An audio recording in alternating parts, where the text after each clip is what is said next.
قارون کے خزانے کے متعلق آپ نے تاریخی حکایات اور محاورے تو سنے ہی ہوں گے۔ یہ وہی شخص ہے جس کا ذکر اللہ نے قرآن مجید میں نشان عبرت کے طور پر کیا ہے۔ اللہ نے قارون کا ذکر قرآن مجید میں کچھ یوں کیا: قارون موسیٰ کی قوم میں سے تھا، پھر وہ ان پر زیادتی کرنے لگا، اور ہم نے اس کو اتنے خزانے دیے تھے کہ ان کی کنجیاں ایک طاقتور جماعت کو اٹھانا مشکل ہوتی۔ جب اس سے اس کی قوم نے کہا کہ اترائیے مت، کہ اللہ اترانے والوں کو پسند نہیں کرتا، اور جو مال تم کو اللہ نے عطا فرمایا ہے اس سے آخرت کی بھلائی طلب کیجیے اور دنیا سے اپنا حصہ نہ بھلائیے، اور جیسی اللہ نے تم سے بھلائی کی ہے ویسی تم بھی لوگوں سے بھلائی کرو، اور ملک میں طالب فساد نہ ہو، کیونکہ اللہ فساد کرنے والوں کو دوست نہیں رکھتا۔ قارون کا قصہ اسلامی اور اسرائیلی دونوں طرح کی روایتوں میں ملتا ہے۔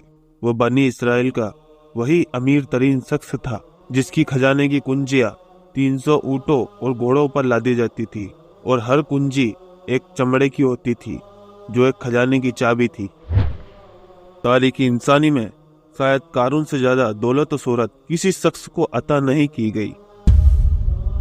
قارون حضرت موسیٰ علیہ السلام کے چاچا یسور کا بیٹا تھا۔ وہ نہایت ہی حسین اور خوبصورت آدمی تھا۔ یہی وجہ تھی کہ بنی اسرائیل اور قبطی لوگ اسے منور کہا کرتے تھے۔ قارون جوانی میں اپنی قوم کے سب سے نیک افراد میں شمار کیا جاتا تھا۔ وہ توریت کا بہت بڑا عالم دین بھی تھا، کیونکہ اس کی پرورش موسیٰ علیہ السلام کے سائے میں ہوئی تھی، اس لیے وہ کتاب کا علم بھی رکھتا تھا اور اچھی آواز کا مالک بھی تھا۔ وہ تورات کی خوبصورت انداز میں تلاوت کیا کرتا تھا۔ یہی وجہ تھی کہ لوگ اس کا بہت ادب و احترام کیا کرتے تھے۔ قارون ابتدا میں حضرت موسیٰ علیہ السلام پر ایمان لے آیا، اور جب بنی اسرائیل کو فرعون کی غلامی سے نجات ملی تو وہ ان کے ساتھ مصر کو چھوڑ کر سرزمین معود کی طرف ہجرت کر گیا۔ وہاں سے اس کے حالات ایک دم سے بدل گئے اور اس کے ہاتھ بے شمار مال و دولت آ گئی۔ دیکھتے ہی دیکھتے وہ اپنی قوم کا سب سے امیر ترین شخص بن گیا۔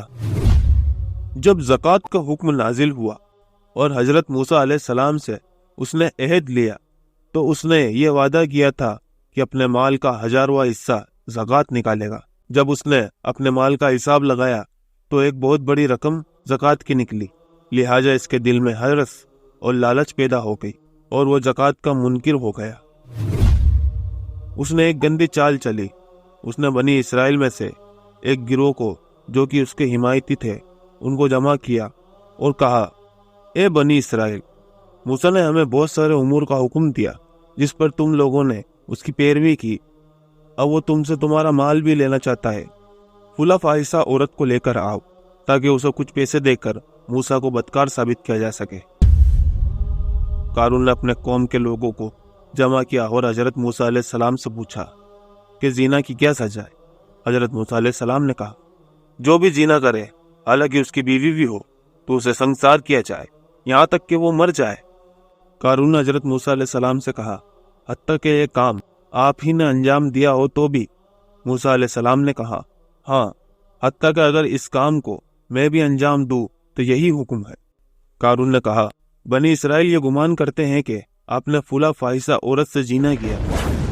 حضرت موسیٰ علیہ السلام نے فرمایا کہ اس عورت کو میرے سامنے لاؤ، لہٰذا وہ عورت بلائی گئی تو آپ نے فرمایا، اے عورت، اس اللہ کی قسم جس نے بنی اسرائیل کے لیے دریا کو پھاڑ دیا اور عافیت و سلامتی کے لیے دریا کے پار کرا دیا، پھر فرعون سے نجات دی، سچ کہہ دے کہ واقعہ کیا ہے۔